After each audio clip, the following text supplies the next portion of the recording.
के इस क्लास में हिंदी व्याकरण को हम लोग समझते हैं कि हिंदी व्याकरण क्या होता है, इसमें क्या पढ़ना है। ठीक है, हिंदी व्याकरण से बोर्ड में यानी मैट्रिक में लगभग 50% से क्वेश्चन पूछता है, यानी 50% का क्वेश्चन सिर्फ हिंदी व्याकरण से ही पूछ देता है। ठीक है, तो व्याकरण जिसका कंप्लीट हो गया उसका समझिए कि 15 नंबर यानी 50 नंबर कंप्लीट हो गया। तो ये 50 नंबर हम लोग लाएंगे, कैसे लाएंगे, बहुत आसानी से अगर आप लोग टाइम दीजिएगा तो आ जाएगा। ठीक है, इसमें थोड़ा सा भी कंफ्यूजन नहीं होगा, सब आपको समझ में आ जाएगा। तो ये समझिए एक प्रकार के क्रैश कोर्स है।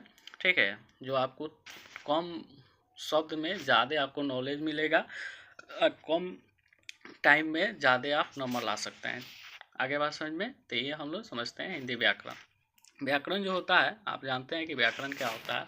तो व्याकरण का मतलब होता है कि किसी भी भाषा को समझना, यानी कोई भी भाषा अगर हम लोग समझ रहे हैं तो उसका श्रेय किसको जाता है, व्याकरण को। बिना व्याकरण के भाषा का अस्तित्व नहीं है। ठीक है, तो वही हिंदी व्याकरण हम लोग पढ़ेंगे। सबसे पहले हम लोग पढ़ेंगे वर्णमाला के बारे में। किसके बारे में पढ़ना है, वर्णमाला। अब ये जो वर्णमाला होता है, ये क्या होता है वर्णमाला, इसको हम लोग समझते हैं कि वर्णमाला क्या होता है। तो देखिए वर्णमाला क्या होता है इसको समझिए। तो वर्णमाला कहता है कि वर्णों के समूह को हम लोग क्या कहते हैं, वर्णमाला कहते हैं। अब बात आता है कि वर्ण क्या होता है। ठीक है, वर्णमाला तो हम लोग कह दिए, वर्णों के समूह को वर्णमाला कहते हैं। हिंदी में जो वर्णमाला होती है, यानी वर्णमाला जो होता है, या हम लोग कह सकते हैं कि जो वर्णों की संख्या होती है, कहीं कहीं मान लीजिए 52 भी है, 50 भी है, 48 भी है, लेकिन हम लोग इसमें सिर्फ पढ़ेंगे 44 को के बारे में। ठीक है, तो अब हम लोग समझते हैं कि वर्ण क्या होता है। क्या समझेंगे, वर्ण।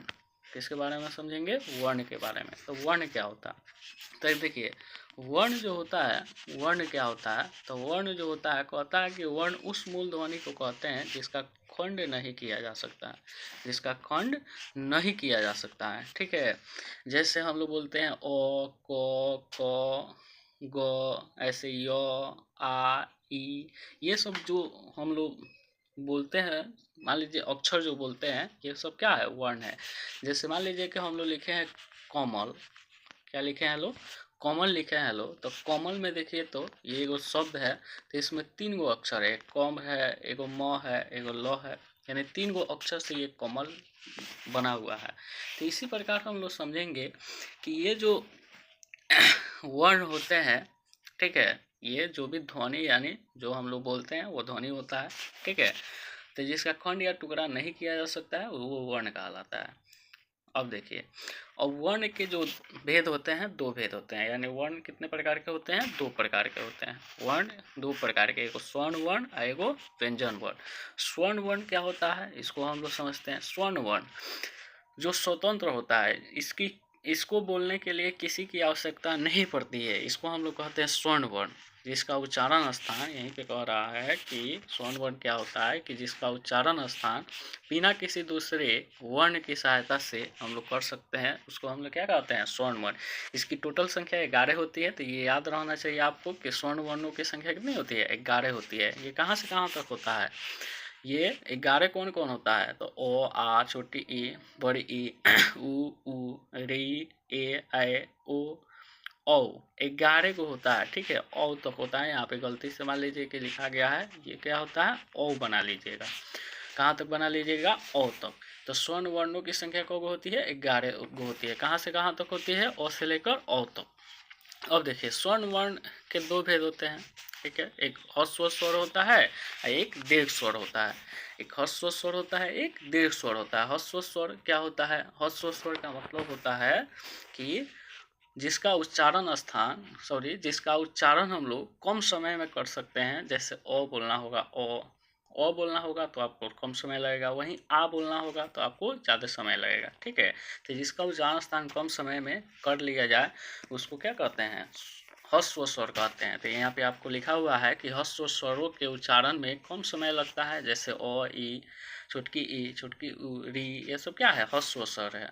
दीर्घ स्वर, अब आते हैं हम लोग कहाँ पे, दीर्घ स्वर। दीर्घ स्वर क्या होता है कि इसका उच्चारण में अधिक समय लगता है। इसका उच्चारण में क्या लगता है, अधिक समय लगता है। जैसे आ हो गया, बड़का ई हो गया, बड़का उ हो गया, ए, ऐ, ओ, तो ये सब क्या हो गया, दीर्घ स्वर हो गया। इसको बोलने में थोड़ा ज़्यादा समय लग रहा है, तो इसको दीर्घ स्वर हम लोग बोलेंगे। इसी प्रकार स्वर तो हम लोग समझ गए, टोटल 11 गो होता है। और स्वर के कितना प्रकार होता है, 2 प्रकार होता है, एगो ह्रस्व स्वर, एगो दीर्घ स्वर। हम लोग आते हैं अब व्यंजन वर्ण। व्यंजन वर्ण क्या होता है, व्यंजन वर्ण किसे कहते हैं, इसको हम लोग समझते हैं। तो व्यंजन वर्ण उन वर्णों को कहते हैं जिनका उच्चारण स्वर्ण वर्णों की सहायता से होता है। ठीक है, यानी व्यंजन वर्ण जो होता है, इसका जो उच्चारण हम लोग करते हैं, बिना स्वर्ण की सहायता से हम लोग इसका उच्चारण नहीं कर सकते हैं। जैसे आपको लिखा है, बोलना होगा क, चाहे बोलना होगा ख, चाहे बोलना होगा च, चाहे कोई भी मान लीजिए य बोलना होगा, चाहे कुछ भी बोलना होगा, तो इसको बोलने के लिए आपको क्या चाहिए, स्वर्ण की सहायता लेनी पड़ी, यानी लेनी होगी। जैसे यहाँ पे क आपको बोलना होगा, तो देखिए, तो बोलिए, तो क जो है ये आप कितना क जोड़ ओ आप बोलेंगे तो पूरा होगा क। देखिए, तो लास्ट में यहाँ पे कैसे आ रहा है, ओ नहीं आ रहा है, तो यही क हो गया। इसी प्रकार ख बोलना होगा तो वही ख यानी ओ आ रहा है, तो ये हो गया व्यंजन वर्ण।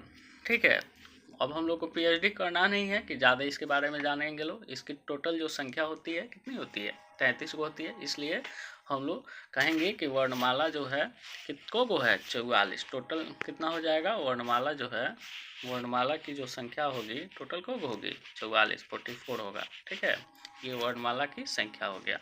जैसे 11 स्वर्ण वर्ण और 33 व्यंजन वर्ण। ये कहाँ से कहाँ तक होता है, क से लेके ह तक। क से लेकर ह तक क्या होता है, व्यंजन वर्ण होता है। आगे भी मान लीजिए व्यंजन वर्ण होता है, छ, त्र, ज्ञ, ये सब व्यंजन वर्ण होता है। लेकिन इसका मान लीजिए हम लोग पीएचडी करना नहीं है। एक मान लीजिए शब्द आएगा यहाँ पे, याद कर लीजिएगा, संयुक्त व्यंजन, संयुक्त व्यंजन, छ, त्र, ज्ञ, ये सब क्या होता है, संयुक्त व्यंजन होता है। अब देखिए, सबसे मोस्ट इम्पोर्टेंट क्या है कि उच्चारण स्थान अगर आपको याद हो गया तो समझिए कि इससे 2-3 नंबर आपका फिक्स हो गया। तो सिंपल सा आपको रिवीजन करना है, ज़्यादा कुछ करना नहीं है। ठीक है, तो यहाँ पे देखिए, उच्चारण स्थान में हम लोग आते हैं, सबसे पहले कंठ यानी शुरू से स्टार्ट करते हैं। तो कंठ से हम लोग स्टार्ट करेंगे। ठीक है, तो जैसे कंठ किसका उच्चारण स्थान है, कहेगा ओ, आ, कवर्ग। अब देखिए यहाँ पे कवर्ग आएगा, चौवर्ग आएगा, कैसे आएगा, टोवर्ग आएगा, तोवर्ग आएगा, पवर्ग आएगा। ये 5 गो आएगा। कवर्ग का मतलब होता है क, गो, घ, अंग। ठीक है, ये कच हो जाएगा कवर्ग। चौवर्ग यानी चो, छ, ज, झ, इं। टवर्ग का टो, ठो, डो, ढ, अण। तवर्ग का तो, थो, दो, ध, न। पवर्ग का मतलब प, फ, ब, भ, म। ठीक है, तो ये सब चीज आएगा, कवर्ग आ जाएगा, चवर्ग आ जाएगा। तो इसका मतलब हो गया कि वो पूरा कह रहा है। कवर्ग का मतलब कहो अंग, चवर्ग का मतलब चौसई। तो इसी प्रकार देखिए, ओ, आ, कवर्ग, ह और विसर्ग का जो उच्चारण स्थान है क्या है, कंठ है। ठीक है, तो ये आपको याद होना चाहिए। डायरेक्ट क्वेश्चन पूछेगा कि बताइए ओ का उच्चारण स्थान कौन सा है, कहाँ होता है। चाहे आ का उच्चारण स्थान बताइए, क का उच्चारण स्थान बताइए, ख का उच्चारण स्थान बताइए। क का कोई भी आ जाएगा तो वो उच्चारण, उसका उच्चारण स्थान कहाँ होगा, कंठे होगा। कहाँ होगा उसका उच्चारण स्थान, कंठ ही होगा। ठीक है, इसके पे ऑब्जेक्टिव हम लोग करेंगे। ठीक है, देखिए, अब आइए ई। ई छोटका ई, बड़का ई, च वर्ग, यो तालव्य स। ठीक है, तो ये सब कैसे हो जाएगा हमारे पास, तालु। इसका उच्चारण स्थान कौन सा हो जाएगा, तालु। जैसे पढ़िए च जो है, देखिए दांत के जीभ जो है कहाँ जा रहा है, दांत के थोड़ा सा पीछे जो ऊपर वाला भाग है उस पे जा रहा है, तो उसी को हम लोग कहते हैं तालु। ठीक है, तो च हो गया, यो हो गया, तालव्य स हो गया, तो ये सब कैसे हो जाएगा, इसका उच्चारण स्थान हो जाएगा तालु। आगे बात समझ में। अब देखिए, उसके बाद आते हैं मूर्धा। मूर्धा क्या होता है कि तालु का ऊपरी भाग यानी जो तालु हो गया, यानी दांत वाला भाग हो गया, दांत के पीछे वाला भाग हो गया कैसे, तालु। उसी के पीछे और जाएगा। ठीक है, जैसे टो पढ़िए, टो जीभ जो है पूरा मुड़ के जा रहा है ऊपर। ठीक है, जैसे री जो पढ़िए, तो री भी मान लीजिए जीभ ऊपर यानी जा रहा है। र भी मान लीजिए ऊपर जा रहा है। ठीक है, जीभ जो है ऊपर जा रहा है रो पढ़ने पर। मूर्धन स यानी मूर्धा, यानी पूछेगा री का उच्चारण स्थान, ट का उच्चारण स्थान, ठ का उच्चारण स्थान, र का उच्चारण स्थान, मूर्धन्स का उच्चारण स्थान, ये सब कहाँ है? मूर्धा है। ठीक है, तो ये याद कर लीजिएगा। उसके बाद है लिरी, तवर्ग, ल और स, इस सब का उच्चारण स्थान कहाँ है? दंत है। कहाँ है? दंत है, यानी दांत। जैसे पढ़िए तो, जैसे ल, लिरी, लिरी, तो, थ, द, ध, न, ल, ताला, दंत स। ठीक है, ये सब कहाँ जा रहा है? दांते पे ना जा रहा है, तो इसलिए उसका उच्चारण स्थान कहाँ हो जाएगा? दांत हो जाएगा। तो दंत कहेगा चाहे दांत कहेगा, बात एक ही हो गया। ठीक है, इसी प्रकार जैसे उ, ओ, ठीक है, पवर्ग, ये सब किसका उच्चारण स्थान? जैसे प पढ़िए तो प, फ, ब, भ, तो देखिए तो दोनों ओठ जो है मिल नहीं रहा है, तो इसलिए इसका उच्चारण स्थान कैसे हो गया? ओष्ठ हो गया। ए, ऐ, इसका उच्चारण स्थान कंठ तालु हो गया। ओ, औ, इसका उच्चारण स्थान कंठ और ओष्ठ हो जाएगा। व का उच्चारण स्थान दांत और ओष्ठ दोनों हो जाएगा। देखिए दांत और ओष्ठ दोनों हो जाता है। ठीक है, उसके बाद और, नो, म, अनुस्वार, चंद्र बिंदु, इसका उच्चारण स्थान कैसे हो जाएगा? नासिक का। ठीक है, इसका मतलब हो गया कि जो भी मान लीजिए कवर्ग है, चाहे कहोग है, तो उसका अंग वाला भाग, चौसे है तो उसका इंग वाला भाग, यानी टठ है तो उसका और, ठीक है, और न, और उसके बाद म, इस सब जो है इसका उच्चारण स्थान कहाँ है? नासिका है। अगर इसको नाक पकड़ लेंगे या इसको बोलेंगे तो ये नहीं बोला जा सकता है। जैसे नाक बिना हम लोग नाक पकड़ ले या को बोले, को तो आसानी से बोल सकते हैं, लेकिन यही मान लीजिए न बोलना होगा, न नहीं बोल सकते हैं। ट्राई कीजिए, नहीं हो सकता। ठीक है, तो ये आपका उच्चारण स्थान पूरा खत्म हो गया, यहीं से क्वेश्चन आएगा आपका। ठीक है, अब देखिए इसका कुछ ऑब्जेक्टिव हम लोग देख लेते हैं। ऑब्जेक्टिव में क्या होता है? बड़का ई जो है कौन स्वर है? दीर्घ स्वर है कि ह्रस्व स्वर है? दो प्रकार के स्वर हम लोग यहीं पे पढ़े हुए हैं, तो ये दो प्रकार के स्वर है, यानी दीर्घ स्वर और ह्रस्व स्वर। तो देखिए तो बड़का ई इसमें दीर्घ में आ रहा है, तो दीर्घ स्वर है। आपको मान लीजिए कि यथी देगा, पूरा क्या बोला जाता है कि 4 गो ऑप्शन देगा, 4 गो में एगो मानना होगा।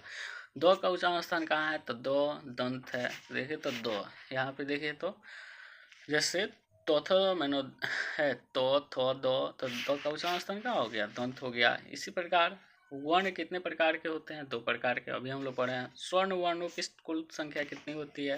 तो 11 गो होती है। गो का उच्चारण स्थान तक कंठ, यानी जो क का उच्चारण स्थान होगा वहीं गो का उच्चारण स्थान होगा, ये ध्यान में रहना चाहिए। च का उच्चारण स्थान कहाँ होगा? तो तालव्य, यानी तालव्य का मतलब कसी, तालु, तालव्य का मतलब तालु। ठीक है, ये याद रखिएगा कि तालव्य का मतलब क्या है? तालु। देखिए तो च, ज, इह, तो ये सब कैसी है? तालु। च का उच्चारण स्थान कैसे हो जाएगा? या चौवर्ग यहाँ पे पूछ पे कर रहा है, तो तालु हो गया। तवर्ग का, तो तवर्ग, तो देखिए तो जो ये जीव जो है कहाँ सट रहा है? दांत पे, तो दंत हो गया। छोत्र, स्र, ये बताया है कि संयुक्त व्यंजन आप याद करिएगा। ठीक है, तो ये हो गया छोत्र, ये सब क्या हो जाएगा? संयुक्त व्यंजन हो जाएगा। वही न, म और का उच्चारण स्थान कहाँ होगा? नासिका होगा। तो ये ऑब्जेक्टिव हो गया। इसी प्रकार आपको ऑब्जेक्टिव पूछेगा। ठीक है, तो ये हम लोग आज वर्णमाला देख लिए। वर्णमाला आज हम लोग कंप्लीट कर लिए। अब हम लोग देखेंगे संज्ञा के बारे में। तो आज इतना ही हम लोग रहने देते हैं। आप पहले इसको क्लियर कीजिए, आप लोग पहले इसको पूरा रिवीजन कीजिए, बार बार इसको 1 बार 2 बार वीडियो को देखिए, और नहीं सबसे बढ़िया है कि आप इसको मान लीजिए कि जो वीडियो में यहाँ पे नोट्स है, इस सबको क्या कीजिए कि इसका अपना कॉपी में इसको लिख लीजिए अच्छा से, इसका रिवीजन कीजिए। जो हम पढ़ाए हैं, जो बताया है, उसको बार बार रिवीजन कीजिएगा। सब आपका क्वेश्चन यहीं से रहेगा। ठीक है, ये इधर उधर भटकने की कोई आवश्यकता नहीं है। ये कम समय में, कम एथी में, कम शब्दों में बहुत ज़्यादा नॉलेज है। इससे ही आपका बहुत बढ़िया से रिजल्ट आ जाएगा। ठीक है, चलिए, धन्यवाद।